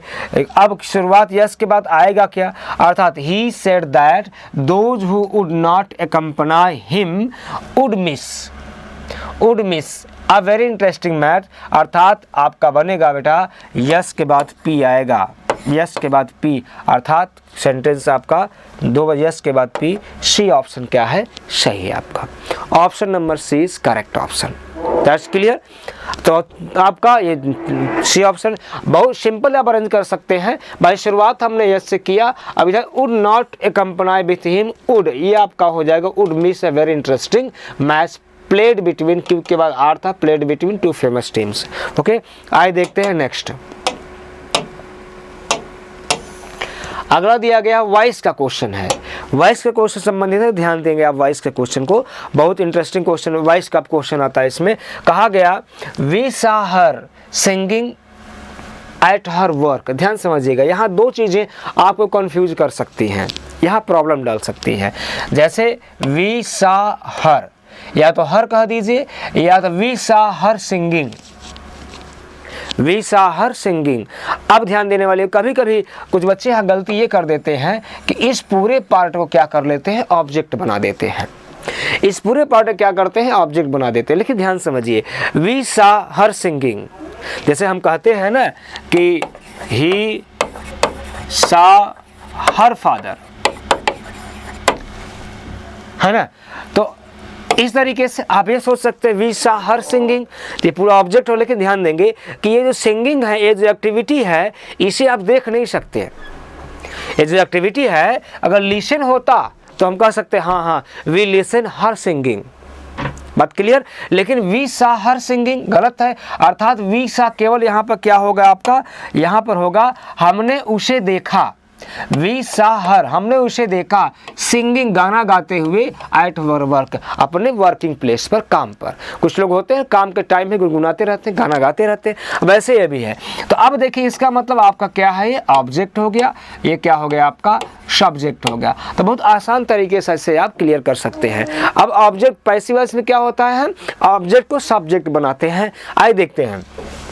तो माय डियर हर सिंगिंग, ये गलत हो गया, हर सिंगिंग ये भी गलत हो गया, क्योंकि मैं पहले कह दिया आपको कि ये पूरा ऑब्जेक्ट नहीं बन सकता।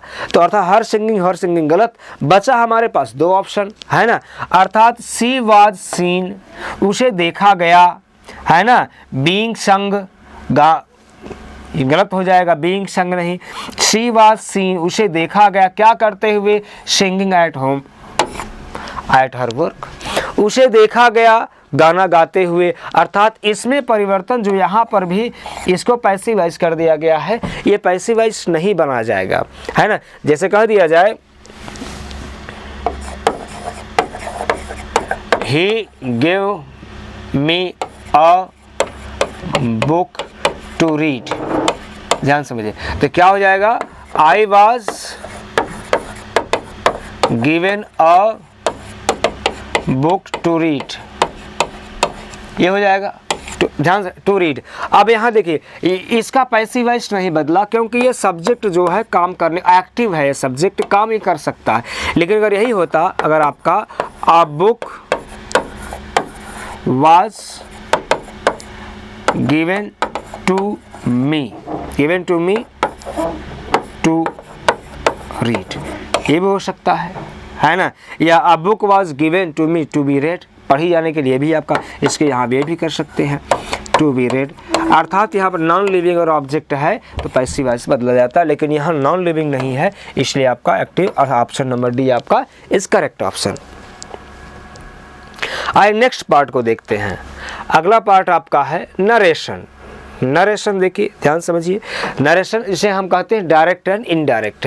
अब पहले आपको चेक करना पड़ेगा जो सेंटेंस दिया गया है वो डायरेक्ट में दिया गया है कि इनडायरेक्ट में दिया गया है। यदि आपको दिया गया सेंटेंस अगर डायरेक्ट में दिया गया है you will have to change into indirect. यदि आपका दिया गया सेंटेंस इनडायरेक्ट में दिया गया है you will have to come back reverse into direct narration. आपको उल्टा होना पड़ेगा। अब देखिए मदर सेड टू मी, अब हमें कैसे पता चलेगा कि डायरेक्ट में दिया गया कि इनडायरेक्ट में दिया है? बेसिक सी बात है, अगर डायरेक्ट में अगर इन्वर्टेड कामा लगे हैं तो आप समझ जाइए कि डायरेक्ट फॉर्म में दिया गया है। यदि इन्वर्टेड कामा नहीं लगे, बेसिक बता रहा हूं एकदम, यदि इन्वर्टेड कामा नहीं लगे हैं तो आप समझ जाइए सेंटेंस इनडायरेक्ट में दिया गया है ना, ध्यान रखेंगे। अब सेंटेंस आपका दिया गया, ध्यान समझिए, तो दिया ये गया कि mother said to me do you know where your sister is. Mother ने मुझसे पूछा क्या तुम जानते हो कि तुम्हारी सिस्टर कहाँ है? बहुत सिंपल सी बात। अगर ये सेंटेंस किस तरीके का है, ये सेंटेंस इंट्रोगेटिव टाइप का, कैसा है सेंटेंस? इंट्रोगेटिव है, तो जाहिर सी बात है आस्क्ड का प्रयोग किया जाएगा। अब हम आप देख रहे हो आस्क्ड हर एक सेंटेंस में दिया गया है ना। और ये डू है, जब हेल्पिंग वर्ब शुरुआत में आता है तो हम कंजक्शन क्या लगाते हैं? या तो इफ लगाते हैं या तो वेदर लगाते हैं। दो कंजक्शन में से कोई एक लगा सकते हैं, है ना। और इसे हम क्या करेंगे? पास्ट फॉर्म में, अर्थात क्या कर देंगे? न्यू में चेंज कर देंगे। अब देखिए किस किस में दिया गया है। यहाँ नो दिया गया है, ये गलत है। आस्ट में इफ शी। अब देखिए यहाँ क्या है? यू दिया गया है। यू जो होगा मी के अनुसार होगा, अर्थात यहाँ पर आई होना चाहिए, है ना। तो जाहिर सी बात है आई आपका यहाँ दिया गया है, ये तो डी नंबर तो होगा नहीं। शी नंबर भी आप गलत है क्योंकि शी दे दिया। यहाँ ही और आई दोनों दे दिया तो ये भी गलत है, तो ये आप बी ऑप्शन। बहुत सिंपल तरीके से, अगर आप बहुत ज़्यादा नरेशन का रूल रेगुलेशन नहीं आ रहे हैं, कुछ बेसिक चीज़ें में अगर आपको आ रही हैं, अगर उसे कैच कर पाते हैं, समझ पाते हैं तो आसानी से कर देंगे। देखिए क्योंकि इसमें बहुत बड़ा हमने काम नहीं किया है ना, काम सिर्फ दो चीज़ों का किया मैंने। पहले इंट्रोगेटिव था तो मैंने दो चीज़ जज किया, इंट्रोगेटिव है तो आस्क्ड लगेगा जो कि पहले से दिया गया है। Clear dear students? अब देखो यहाँ पर डू दिया गया है, मतलब हेल्पिंग वर्ब शुरुआत में आ गया है, तो एक चीज़ मुझे और पता चल गया कि यहाँ पर इफ या वेदर कंजक्शन देगा। नॉर्मल चीज़ है, ये हो गया।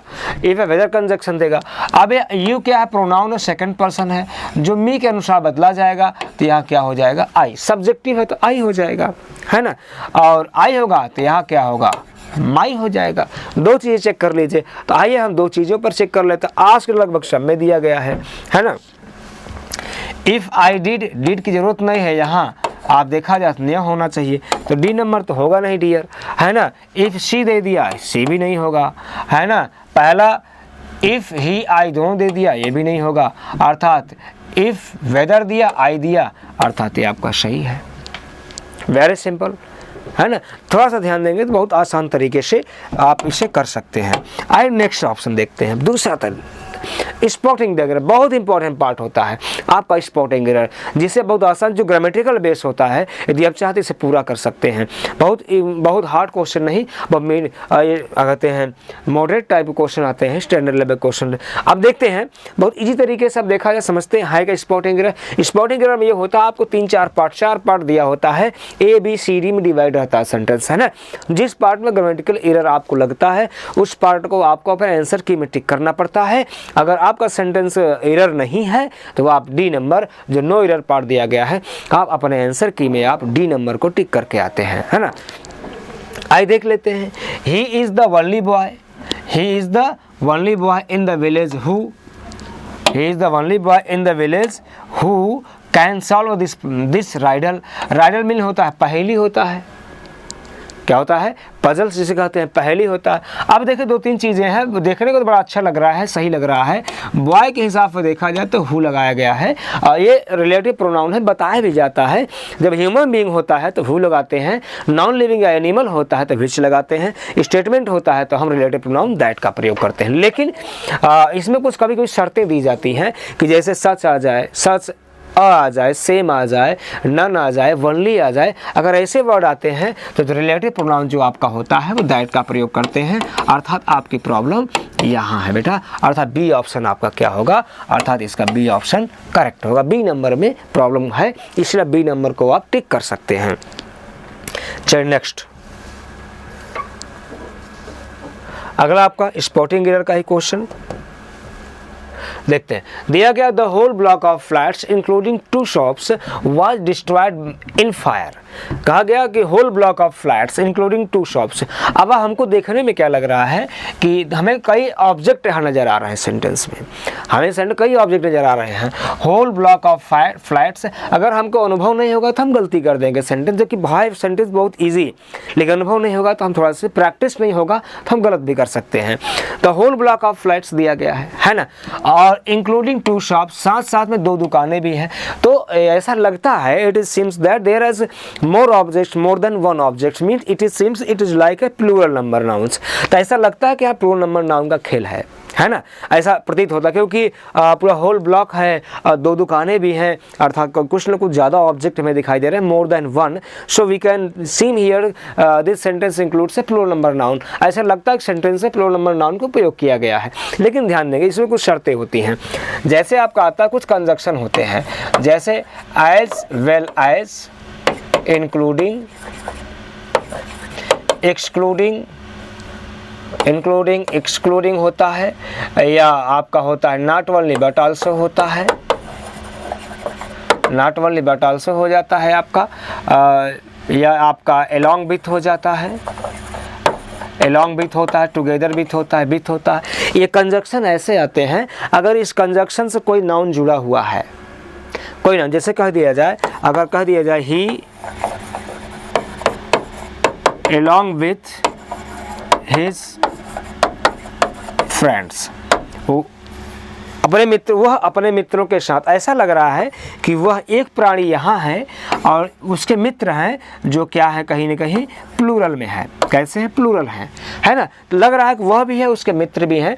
ऐसा प्रतीत हो रहा है कि जैसे कि नंबर ऑफ नाउन्स क्या है, मोर देन 1, एक से ज़्यादा है। तो ऐसा प्रतीत होता है कि सेंटेंस का सब्जेक्ट प्लूरल बन सकता है, लेकिन नहीं, ऐसा सिंपल सा है। और ये कंजक्शन बेटा जहाँ पे आते हैं, बेटा ये कंजक्शन जहाँ पर भी आते हैं वो क्लियर कट होता है कि कंजक्शन से पहले वाला जो सेंटेंस होता है, जो कंजक्शन से पहले वाला जो पार्ट होता है, या कंजक्शन से पहले वाला जो नाउन या प्रोनाउन होता है, एक्चुअल में सब्जेक्ट आपका यही होता है। ही है तो यहाँ सिंगुलर होगा। इन द सेम में आई देखते हैं, whole block of flats, whole block की बात की जा रही है। होल ब्लॉक में संपूर्ण block, this is not showing any number, ये किसी नंबर को शो नहीं कर रहा है। यहाँ अब देखो, यहाँ इंक्लूडिंग दिया गया है, इंक्लूडिंग के बाद 2 दुकानें, 4 दुकानें, 100 दुकानें, हमसे उससे क्या मतलब है? क्योंकि कंजक्शन की बात है। पहले कहा गया कि इनके बाद जो नाउन आएगा उससे हमें कोई मतलब नहीं है ना, वो सब्जेक्ट में शामिल नहीं होते हैं। इससे पहले आने वाला जो पार्ट है वही क्या सब्जेक्ट काम करता है। That's clear. A whole block that singular, singular है इसलिए देयर वाज लगाया गया, डिस्ट्रॉयड इन द फायर, अर्थात there is no error. Sentence सही है, यहाँ पर आपका डी ऑप्शन होगा। सेंटेंस में कोई भी प्रॉब्लम नहीं, अर्थात डी नंबर आप लगा सकते हैं, क्योंकि अब ये पार्ट सिंगुलर है इतना, तो सब्जेक्ट सिंगुलर था तो वर्ब सिंगुलर है, बाकी क्या सेंटेंस आपका सही, नो एरर। ओके, आइए देखते हैं नेक्स्ट। 9वां नंबर दिया गया, 9वां नंबर दिया गया, no sooner I received the telegram for Avinash then I started contacting my friend on phone. जैसे मुझे सूचना मिली टेलीग्राम पर अविनाश का, मैंने मित्रों से कांटेक्ट करने की शुरुआत कर दिया। वेरी सिंपल सा। अब देखो बेटा, इसे मेन खेल इसका है no sooner.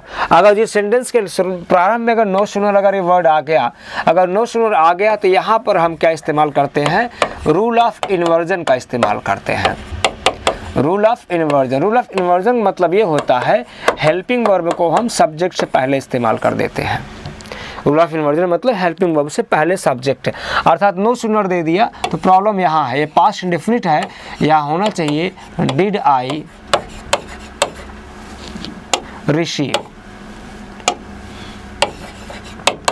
Did I receive the Telegram, अर्थात यहाँ पर क्या होगा, रूल ऑफ इन्वर्जन फॉलो करेंगे। That's okay.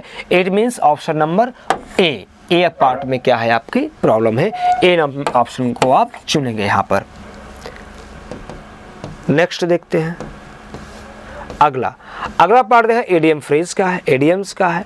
एडीएम्स में दे दिया, देखिए क्या दिया है, to meet one's Waterloo, to meet one's Waterloo. कुछ इसमें कुछ ऐसे वर्ड होते हैं जो आपको आसानी से पकड़ में आ जाते हैं।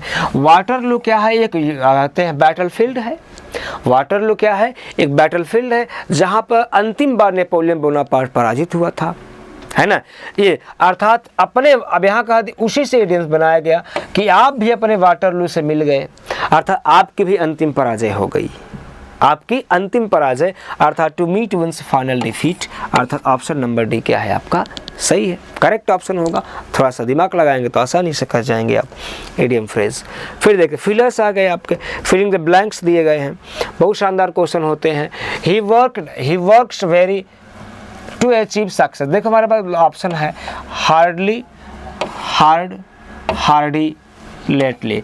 यहाँ समय की बात करती है, लेटली से कोई मतलब नहीं, हार्डी और लेटली से कोई मतलब नहीं है। दो वर्ड हमारे पास है, हार्डली लगाएं कि हार्ड लगाएं, बहुत सिंपल सी बात होती है। देखो जो हमारा हार्ड होता है वो पॉजिटिव रिजल्ट देता है, जो हार्डली होता है निगेटिव रिजल्ट देता है। अब यहाँ देखो टू अचीव सक्सेस, सफलता प्राप्त करना पॉजिटिव रिस्पॉन्स है, इसलिए बी नंबर होगा आपका हार्ड, अर्थात ऑप्शन नंबर बी आपका क्या है करेक्ट है। नेक्स्ट अब देखते हैं यहाँ नेक्स्ट ऑफ सेंटेंस है bring me water. Water this is uncountable noun, ये क्या है आपका अनकाउंटेबल नाउन है, तो इसमें प्रयास क्या लगाएंगे अनकाउंटेबल एडजेक्टिव प्रयास करेंगे, तो ये आपका दो होंगे नहीं, है ना। बचा सम और एनी। एनी जो आपका है आपका नेगेटिव या इंटरोगेटिव सेंटेंस में आता है, सम पॉजिटिव में आता है, तो सेंटेंस पॉजिटिव दिया गया है तो आपका डी ऑप्शन क्या है करेक्ट ऑप्शन है। एनी सम दोनों आ सकता है अनकाउंटेबल नाउन, लेकिन इंट्रोगेटिव और नेगेटिव सेंटेंस में आता है या पॉजिटिव में आता है, सेंटेंस पॉजिटिव है इसलिए you will have to use the some. चलिए नेक्स्ट क्वेश्चन देखते हैं। पैसेज दिया गया है, there is a passage, let's see. The heart is one of the most vital component of the human body. Human body का जो सबसे important part क्या है हार्ट होता है। The heart one of the human body has the, तो आप देखिए ध्यान रखिएगा पैसेज पढ़ते समय सबसे पहले आप क्वेश्चंस पढ़ लीजिए बेटा। क्वेश्चन क्या दिया गया है, if the supply of the oxygen is cut off the brain cell survive. क्या किया जाए, इफ द सप्लाई, अगर ऑक्सीजन सप्लाई कट दिया जाए ब्रेन कितने समय तक सर्वाइव कर सकती है। पहला heart send oxygen rich blood, heart जो है ऑक्सीजन रिच ब्लड को भेजता है, कहाँ भेजता है ना। Heart disease occur from, heart disease होती है कहाँ। आइए फटाफट पैसेज देखते हैं तो पता चल जाएगा। ह्यूमन बॉडी, फिर देखिए the heart of the human body has the continuous job to keep oxygen rich blood flow through the body, अर्थात पूरी बॉडी में, थ्रू द पूरी बॉडी में ये ऑक्सीजन क्या करता है पूरी बॉडी में भेजता रहता है। All the body cells need a constant supply of oxygen, पूरी बॉडी के सेल्स में ऑक्सीजन की सप्लाई की नियमित जरूरत पड़ती है, पर्टिकुलरली इन द ब्रेन, बहुत खास तौर पर ब्रेन में। The brain cells live only 4 or 5 minutes। अब देखिए यहाँ दे दिया केवल 4 या 5 मिनट तक जीवित रह सकती हैं after the oxygen is cut of and dead come on the entire body. अब देखो ऑक्सीजन को क्या किया जाए कि सप्लाई को 4-5 मिनट के लिए रोक दिया जाए तो हमारे क्या दिमाग की जो नसें होती हैं, सेल्स होती हैं, मर जाती हैं, इस कारण आदमी की डेथ हो जाती है। Heart disease can result from damage of, देखो अगला क्वेश्चन हार्ट डिजीज के बारे में क्या है, from damage to the heart muscles, heart muscles के डैमेज करने होने से ही हार्ट की प्रॉब्लम होती है। And valves of the pacemaker, या क्या कहते हैं इसके बाद क्या करते हैं, या पेस मेकर, जो वॉल्व्स के पेस मेकर उनके कारण होती है। If the muscles is damage, जब डैमेज हो जाती है the heart is unable to pump the properly, तो हार्ट जो होता है वो प्रॉपरली पंप नहीं कर पाता है ब्लड को शरीर पहुंचाने के लिए। If the valves are damage, ये वॉल्व जो होती है हार्ट की अगर वो डैमेज होती है blood can not flow normally, तो ब्लड जो है हमारे शरीर में नॉर्मली फ्लो नहीं कर पाता है। Doctor John Gibbon of the USA doctor हैं, डेवलप द मशीन इन 1953 में मशीन का डेवलपमेंट किया that could take over temporary from the heart, क्या कर सकता है जिसे हार्ट के स्थान पर टेम्परेरी रूप से उसे लगाया जा सकता है ना। The surgeon had the chance to repair the replace and defective heart.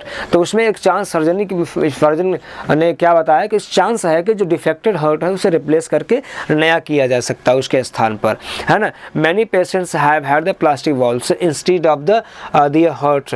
मतलब बहुत से पेशेंट के हृदय में प्लास्टिक वॉल्व्स का भी इस्तेमाल किया गया है जैसा कि उनके हृदय में है। वेयर फॉल्ट, अगर उनकी हृदय की वॉल्व से फॉल्ट है तो उनको प्लास्टिक के वॉल्व्स का भी इस्तेमाल किया गया। Many people are not being kept alive. ऐसा करते हुए बहुत से लोग जिंदा नहीं रहे। With tiny battery operators pacemaker, एक छोटी टीनी बैटरी ऑपरेटर के माध्यम से जो पेसमेकर उसको लगा करके लोगों को जिंदा रखा जा सकता है, ये बताया गया। अब आइए देखते हैं, if the supply of oxygen is cut of, oxygen की सप्लाई कट कर दिया जाए तो कितनी समय तक सेल जिंदा रहेंगी। ए नंबर 4 to 5 मिनट्स है ना। फिर अगला है the heart sent oxygen rich blood. जो हार्ट है ऑक्सीजन रिच ब्लड कहाँ भेजता है, तो सिंपल सी बात है, अगर देखा जाए तो पूरी बॉडी में भेजता है भाई, है ना। टू द ब्रेन, केवल ब्रेन भेजता है, टू द किडनी भेजता है, वाले इंटायर बॉडी, तो इंटायर बॉडी भेजता है। Heart disease occurred from, heart disease होती है किस कारण से, कहाँ, damage to the heart muscles. ए नंबर आपका क्या है, आपका सही है। सो डियर स्टूडेंट्स, आप ऐसे बने रहिए हमारे साथ और हम आपको लगातार इसी तरीके से मॉडल पेपर ले आते रहेंगे, आपको रियल में एग्जाम के एहसास दिलाते रहेंगे। ओके, जय हिंद, जय भारत।